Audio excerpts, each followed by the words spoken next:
Саламатсыздарбы, биздин сүйүктүү көрөрмандарыбыз. Назигайым подкаст кайрадан сиздер менен. Мен Аида Абдирасулова жана жанымда психолог, интим гимнастика тренери Асель Шербекова.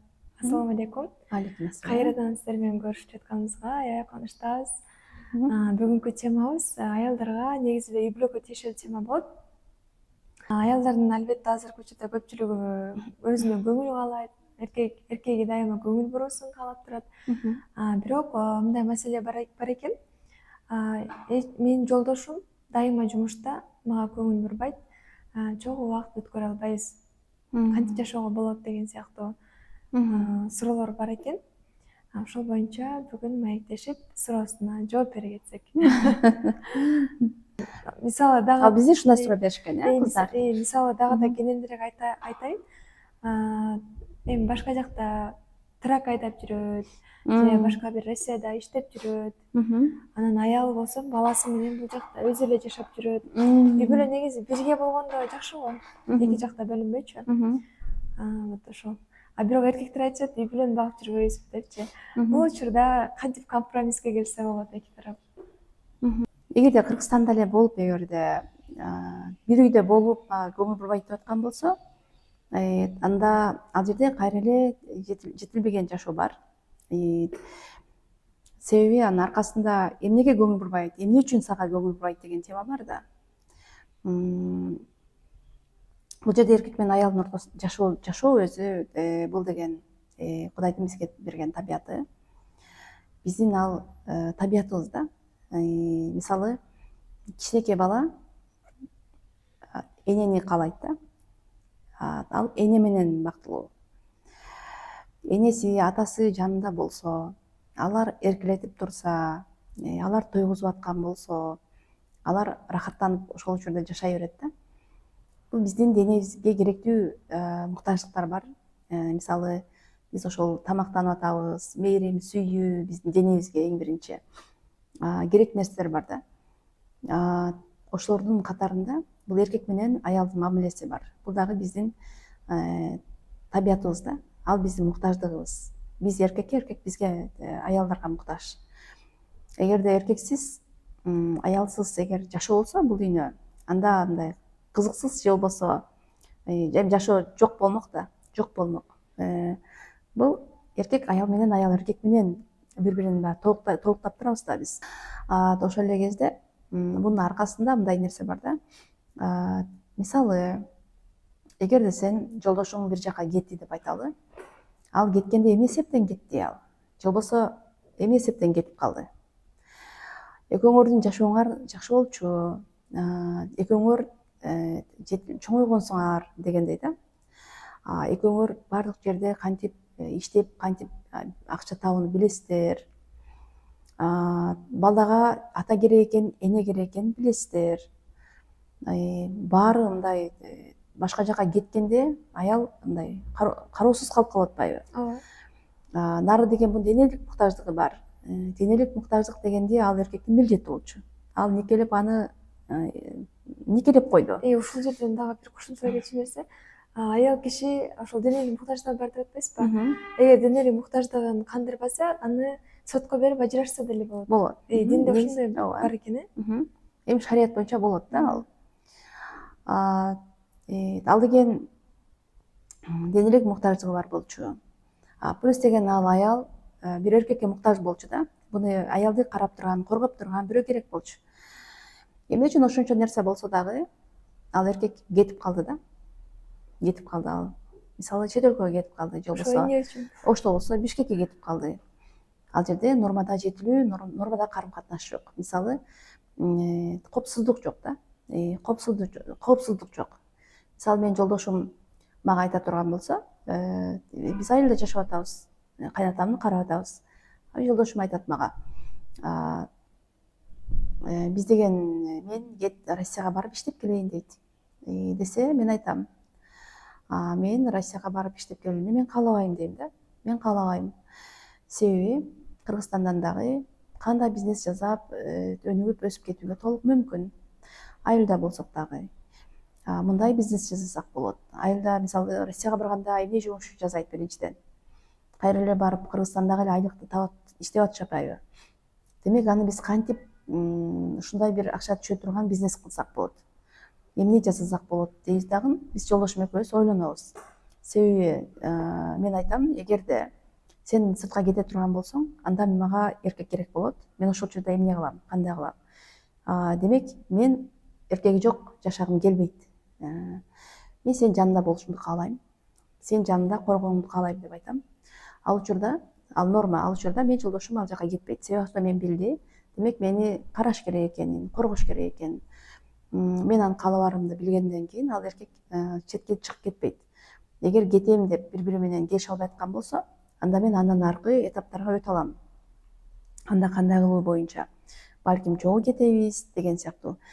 Бул жерде эң биринчи бияка өзү калып калып аткан болсо, мейли барып иштеп келип аткан болсо, демек биринчиден анын толук жетилүү боло элек деп ойлойм. Денелик жетилүү баары тараптан жетилген айым, экөөнүн карым катнашы эркек менен жакшы болуп аткан болсо, эркек дагы аялды таштап кетүүдөн коркот. Бул ошол бир эми көпчүлүгү да, анын баары 100% деп айтпайбыз го. Көпчүлүгүндө ошондой болушу мүмкүн да. Биринчи мамиледе балким аксаган бир нерсе бар. Же болбосо кеткен кезде гана мээси тынчып, экөөнүн тең. Кайра келген урушпай кезде, калышат экөө эки жактан. ооба, келген кезде кайра эле экөөнүн мамилеси баягы эле бири бирин тарбиялоо болуп, карым катнаш жаман болуп аткан болсо, баары кетчи деп анан кетет. Кетирип салат. Кеткенден кийин да кичине тынчып эс алат. Анан ошо менен балдар үчүн деп жашап жүрө берет. Ошентип 4-5 бала болуп калгандар бар да. Аны жашоодо көрүп атабыз да. Ал келсе эле урушуп кетебиз дейт. Кетсе эле тынчып калабыз дейт да. Кетсе эле ошо андан көрө кеткенин эле каалап калдым дейт. Биздин көпчүлүк кыздар бар, тааныштарыбыз бар. Айтат, Россияга кетсе, тим эле мээм сергийт деп айтат да. Тынчып эле калам дейт. Эс алам дейт. Эркин болуп калат. Эс алып калам дейт да. Бул дагы баягы эле биздин нормада карым катнаш жоктуктан, мындай биздин эми билимсиздигибизден, караңгылыгыбыздан эле болуп атат да мунун баары. Негизи биздин табиятыбыз эркек аял экөөсү жашаганын каалайт да, ал биздин табиятыбыз каалап атпайбы аны. Себеби бизди Кудай ушундай жаратты. Бирок аял өзүнүн аял ордунда, эркек өзүнүн эркек ордунда болсо, эркек өзүнө тиешелүү милдетти эркектик гормондор нормада болуп, аялдык гормондор нормада болуп аткан болсо, экөөсү карым катнаш кылып аткан кезде эч качан бири биринен тажоо болбойт. Өмүрүнүн акырына чейин ушунчалык жакшы карым катнашта жашай алат. Ошо бекеринен бизге никенин, Кудайдын бул табияты, Кудай мындай жашоону бекеринен берген жок бизге. Өмүрүбүздүн акырына чейин апабыздын үйүндө мисалы жашасак 17-жетиликче жашайбыз го. Эркек менен өмүрүбүздүн акырына чейин жашайбыз. Болгону бул жерде ошол аркасында башка маселе бар да. Берген суроонун аркасында башка маселе бар.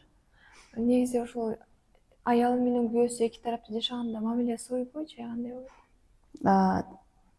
Эки жакта жашаганда албетте мамиле сууйт. Мисалы экөөнүн деген эркек деген албетте анын дагы ал жакта кандай жашооду жашап атат. Көбүнчө турмуштан ажырашкандар эле бизде кетип калышып атпайбы чет өлкөгө, Россияга.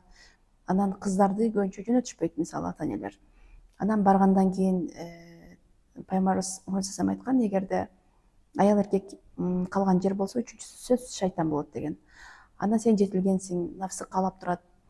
Ал жакта көбүнчө зынага баруу, никесиз балдардын төрөлүүсү. Ошол эле кезде бул жакта Пайгамбарыбыз мисалы аялдарына кандай мамиле кылган?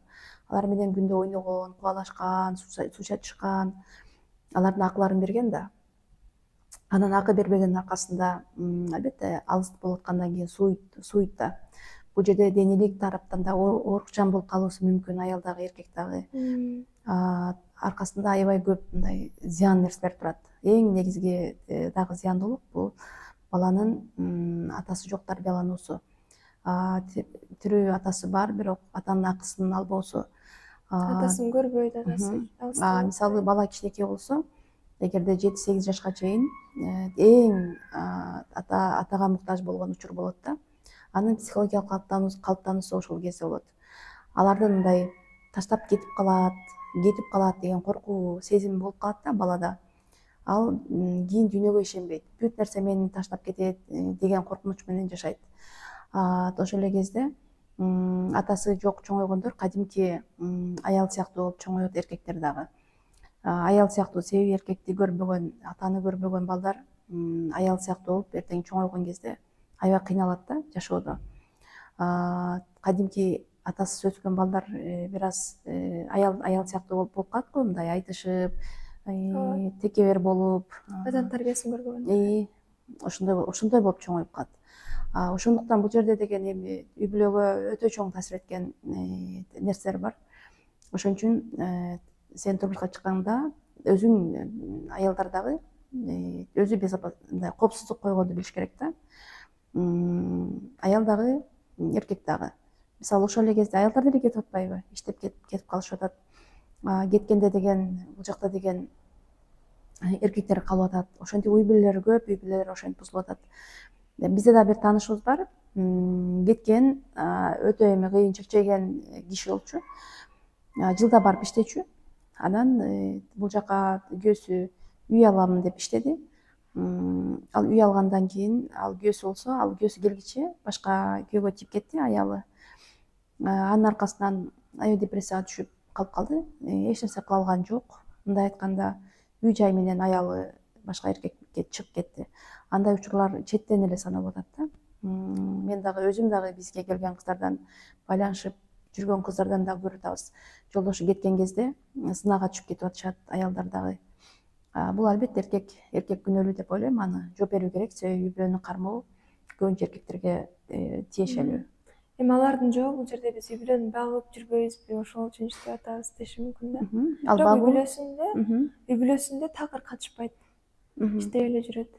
Ал багуу дегенде үй бүлөнү багуу деген ал просто эле жөн эле бага турган киши баардык жерде бага алат. Мына биздин мамлекетибизге түрктөр, кытайлар, Россиядан орустар, түркмөндөр, кандай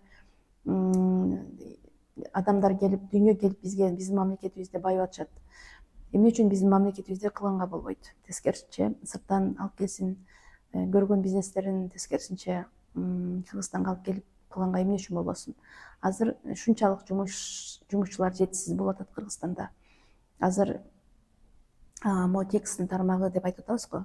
Текстиль тармагында адамдар жетишсиздигинен Өзбекстандан, Тажикстандан, Пакистандан канчалаган кишилер келип бизде иштеп атышат. Кантип жок болсун? Негизи ошол сыртка кеткендерге мен ушунчалык каршымын. Ошол эле кезде Кыргызстанда туруп деле, жанында жүрүп деле мага көңүл бурбайт деген дагы үй бүлөлөр бар да. Көңүл бурбайт, мага көбүнчө көңүл бурбайт жолдошум, мага бербейт, мени ойнотпойт дегендей. Ал болсо өзүнүн алектенген нерсеси жок андай аялдардын деп айтам да. Наоборот, сага көңүл бурбаса аябай жакшы экен. Кечке чейин аркаңан түшүп алса эмне кылмаксың? Андан көрө сен өзүң ошондон пайдаланып кызыктуу нерселерди, балким өзү алектенген нерселерди жазып алыңыздар деп айтабыз негизи дайым сабактарда дагы. Өзүң көңүл бурганга убактың бар экен, өзүң бизнес ачсаң болот экен, көңүл бурбаса жыргалып турбайбы депчи.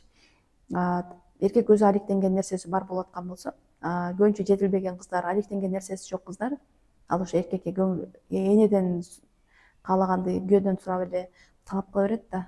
Мени кара, анан мага алып бер эле деп элечи. Ал ошондой болушу мүмкүн. Кээ бир кыздар ошондой минус болушу мүмкүн. Түшүнүктүү. Мен бир берген суроом менен шар айтып кеттим. Бул подкастыбызда албетте биздин көрүүчүлөрүбүздүн жүрөгүнө жетет деп ойлойм. Жана өзүнө туура чечим кабыл алат деп ойлойм.